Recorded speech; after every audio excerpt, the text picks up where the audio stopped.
If you didn't end up going pro, you ended up in the fire service. And so is there any part of you that is content or like at peace, happy that the journey led you here? I think everything that's happened from day one in our lives led up to this moment for us without us even realizing it. Like, I feel like this was meant to happen for some reason. There's that gut feeling like I was meant to do this job, and you finally found that piece that was missing. And so like going through that whole career path and leading up to this was perfect. Like I couldn't ask for anything better. Like I didn't make it through the pros long enough. I didn't get a stay longevity wise. Went into my next plan, coaching, didn't feel right. And then something finally popped up that like, this is my calling for a lot of people. Like I need to be doing this, helping my community, working with a team atmosphere, loving those individuals as well. And like, I feel like it led up to this moment. Like, I don't regret any of it. Everything is meant to happen the way it was. Mm-hmm. Nancy? Sounds good. So for me, having my collegiate basketball experiences and it taking some time to figure out, again, like the ultimate goal, which is to be sitting right here, you know, wearing this uniform right here.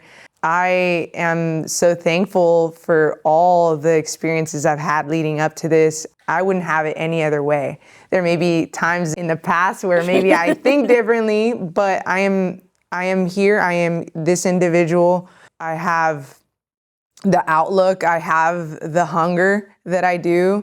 I am, again, so grateful for where I am today because of all of those experiences. Back when I was 18 years old and I was playing basketball in college, there was a point where, like, again, I was trying to figure out what career path I wanted to take. And a coach of mine at the time that I looked up to, there's awesome athlete. And to me, she had like all the skills. It's just like, you know, she's the way to go. And I was like 18-year-old, not that confident, trying to figure it out. I was like, I kind of want to be a firefighter. Like, what do you guys kind of think? And it was like, it's impossible. It is not for women. It's impossible for women to do it. As easy as it was, like just a kind of seed that was planted for me, it was taken away just like that. So again, I've had everything, all my experiences after that, but I am 100% happy that it happened that way. And you never quit? Never quit. Never quit. Never quit. Yeah. Oh, yeah. Never quit. Never quit. You know, a kid growing up in San Diego, you know, wanting to be a pro athlete, and that was a goal as a kid. I would see, you know, my cousin Papuno's, you know, posters all over San Diego City and, you know, junior sale all over billboards and, you know, going to all these community events that he was going, giving back to his community.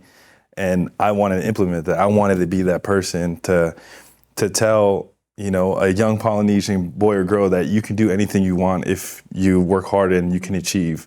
So yeah, I didn't become a pro athlete, but you know, I'm a professional firefighter and I'm impacting the communities and showing them that, you know, it doesn't, like I said, it doesn't matter where you came from, what you believe in, you can become a firefighter as long as you put your mind to it. Mm-hmm. And I mean, from past experiences, on certain medical calls, or I've ran into Polynesian families and I have kids running up to me all the time like, hey, uncle, he looks like me.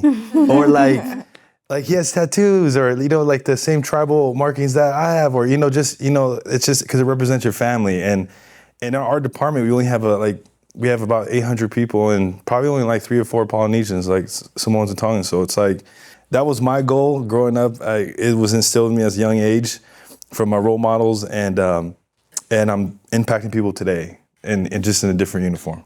So that was just one of my goals, and I'm accomplishing it right now. So yeah, I'm happy. Yeah, I'm happy. And I feel the same way. Yep. Once I figured my track and field career was on the decline or over, I had to make a small mission statement for myself, right? All right, what do you want to do? I want to be a positive contribution to society, right? And I also wanted to be that role model to my community as well, right? That's why I worked. The jobs that I worked, everything was community-based. I didn't move back to San Diego for many reasons. I had already established my life in Los Angeles from the time of 18. there was a lot of opportunity and a lot of work to do. A lot of guys' work to do, a lot of my work to do. I had to be an impact and an influence on many people, you know, and I feel like I've been doing that work, you know, from the time that I moved to Los Angeles to right now. I feel like I've been impacting lives. Even on calls, my station is very diverse, right? You know, we have all different ethnicities, even genders at my station. But when I go out into the community and I go on a medical call or a traumatic incident and I see those young individuals, I speak to them, right? They feel like you're like some guy that or a girl that just rides by on the engine and the only time they get to see you is during traumatic experiences, the worst day of their lives, right? Be present, be visible. You know, community is very important. You know, and I know the impact that I see it in the eyes of those young African Americans, because I work in a predominantly African American community, but anybody, because when you get assigned to work at a station or overtimes, you could be anywhere in the county. You could be from Lancaster to Carson to Pomona, up in what they call it, Palos Verdes.